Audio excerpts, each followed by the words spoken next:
Глава 5. Позиция воинственного христианина. Я уже говорил, что считаю, есть 7 победоносных позиций, заняв которые мы сможем нанести поражение противнику. Каким должно быть отношение к жизни воинственных христиан? Позиции, которых они должны придерживаться каждый день. Мы должны думать воинственно, молиться воинственно, говорить воинственно, давать воинственно, выступать воинственно, сопротивляться воинственно, любить воинственно. Давайте рассмотрим каждую из этих позиций. Воинственное мышление. Возможно, вам интересно, что я имею в виду под наступательной и агрессивной позицией в жизни. Что же я хочу сказать, когда говорю, что Божий народ должен занять агрессивную и наступательную позицию в жизни? Слово «агрессивный» имеет как негативный, так и позитивный смысл. Я использую это слово в позитивном смысле. Среди немногих определений в словарях слово «агрессивный» имеет в виду поведение, отмеченное готовностью вступить в бой, отмеченное сильной энергией или инициативой. Это и есть воинственность. Воинственность может означать дерзость, дух драчуна, порывистость, грубость, притеснение и назойливость, но в положительном смысле воинственность имеет в виду наступательную активность, решительность и преданность выбранному курсу. И, конечно, христиане имеют все основания быть агрессивными и воинственными, поскольку мы без остатка посвятили своей жизни Христу. Мы победители в Боге. Мы не проигравшие. Мы должны быть головою, а не хвостом, как об этом сказано во Второзаконии, 28 глава, 13 стих. Это происходит, когда мы послушны и внимательно следуем Божьим командам. Чтобы сделать все это, мы должны начать со своих мыслей. Я могу провести вас через всю Библию и показать, что люди, названные героями и героинями веры, думали агрессивно и наступательно. Также и мы должны думать с великой силой, потому что каковы мысли в душе человека, таков и он. Притчи, 23 глава, 7 стих. Божья стратегия воинственного мышления. Еще не было ни одного великого полководца, который бы не планировал, как ему поразить врага. Великий воин примет во внимание местность, горы, поля и леса, или города и деревни, расстояние, а также силы противника в этих местах. Мы должны учиться для того, чтобы как можно эффективнее захватить страну. Мы должны спросить Господа, что нужно сделать, чтобы Евангелие достигло сердец людей. Несколько лет назад Господь сказал мне: «Если ты поедешь в столицу одной из стран третьего мира и построишь мощный центр по евангелизации, ты можешь евангелизировать весь этот народ». Я так и сделал. Я чувствовал, что это мое призвание, но, естественно, не все имеют одинаковое призвание. Тогда, в 1950 году, Господь сказал мне: «Я хочу, чтобы ты был первым, кто это сделает», и мы поехали в Манилу на Филиппинах. Люди говорили нам: «О нет, мы не думаем, что это правильный путь. Нам кажется, что вы должны начать с библейской школы и учить местных жителей». Я сказал: «Кого? Неспасенных? Как вы можете кого-то научить, если его нет? Мне кажется, что сначала должно прийти пробуждение». В общем, мы поехали в Манилу, и поначалу казалось, что дьявол торжествует победу.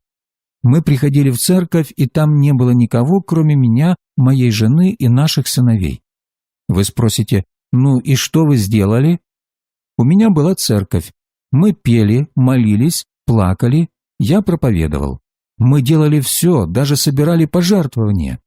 Нет необходимости собирать пожертвования, если рядом нет никого, кроме твоей семьи, но мы твердо решили поднять церковь в этом городе. Потом одна девочка в тюрьме была искусана бесами, и неожиданно газеты наполнились рассказами об этом странном феномене. Она не сходила с первых полос в течение 3 недель. Целиком эта история приводится в главе 14 другой моей книги «Чуждые существа». Я был настолько занят тем, чтобы построить церковь, что не читал газеты, не слушал радио и ничего не знал об этом. К тому времени, когда эта история все-таки привлекла мое внимание, эта девочка прокляла одного врача, который посмеялся над ней, и он умер. Начальник тюрьмы ударил ее, она прокляла его, и он тоже умер. Они не заболели, они просто взяли и умерли. Страх был над этим городом, но я ничего не знал об этом. Я был так занят строительством.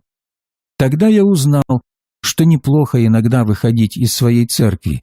Если ты не будешь этого делать, ты просто не сможешь благословить этот мир. Но в тот момент я был слишком занят великими делами. Я купил ангар из-под самолета Б-52 и устанавливал там 2000 стульев для 2000 человек соответственно. В тот момент нас было 5. Люди говорили: «Он сошел с ума! Он сошел с ума! Он просто сумасшедший!» Но я сказал: «То, что я делаю, это то, что делает фермер, который строит зернохранилище перед тем, как начнется сбор урожая. Если этого не сделать, то урожай будет потерян. Я просто строю зернохранилище. Господь вот-вот пошлет урожай, и зернохранилище скоро наполнится». В день освящения церкви вы не смогли бы найти место и за 2 квартала. Люди набились внутрь здания буквально как сель в бочке. Они пришли, чтобы увидеть, что делает Бог. Бог использовал бедную маленькую 17-летнюю девочку в тюрьме, чтобы начать наше служение на Филиппинах. Это и есть Божья стратегия. Нам нужно изучать Божью стратегию в Слове и в христианских книгах. Если вы искренне ищете Бога и просите Его показать вам свою стратегию, вы начнете понимать, как Он действует. Бог вбивает клин.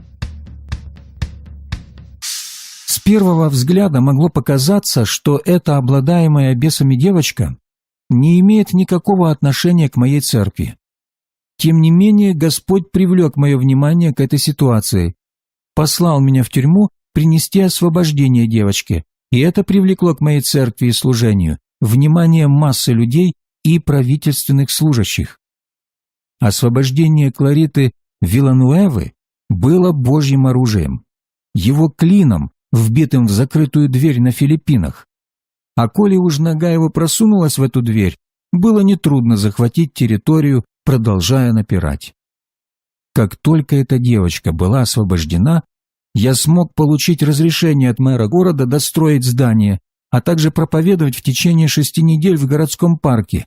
Я был первый проповедник-протестант, который добился чего-либо от правительства, не заплатив массу денег в качестве взятки.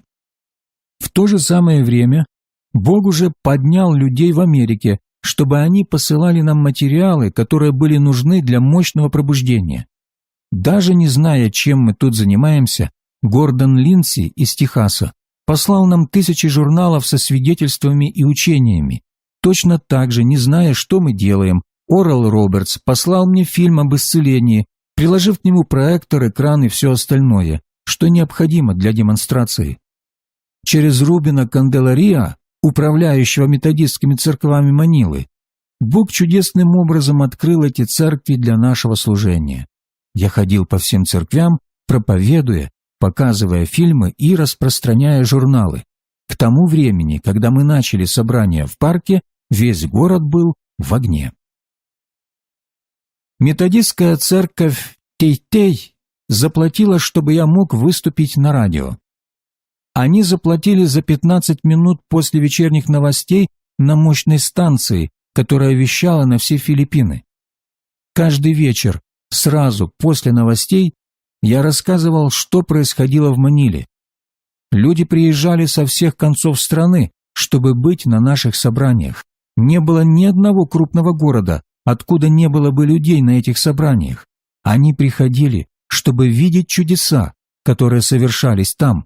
Все чудеса, которые только можно себе представить, были засвидетельствованы. Мы видели, как 150 тысяч человек спаслись в одном этом пробуждении. Это было самое замечательное событие из тех, которые я видел. Как это могло произойти? Бог начал свое дело, и его стратегия принесла успех. Я молился. Как мы можем двинуть этот народ? Что мы можем сделать с этой нацией? Потом Бог взорвал все вокруг. Я верю, что церковь может иметь влияние в любой стране, в регионах, в городах и городках. Мы должны не только думать воинственно, мы должны изучать Божью стратегию, и тогда мы будем готовы взаимодействовать со Святым Духом, будем послушны Ему, когда Он начнет двигаться. Ученики Иисуса и прихожане ранней церкви не имели абсолютно никаких средств массовой информации. Не было газет, журналов, не было ни радио, ни телевидения. У них не было больших организационных служений и массы помощников, но все же они покорили весь мир. Насколько проще это для нас сегодня? Есть способ достичь каждого человека на земле. Есть люди, которые заняты этим сегодня. Наше поколение живет в величайшее время в истории мира. Сегодня происходит гораздо больше великих событий, чем когда-либо раньше в истории человечества. Не рады ли вы, что живете именно сейчас? Я счастлив жить именно в этот день и в этот час.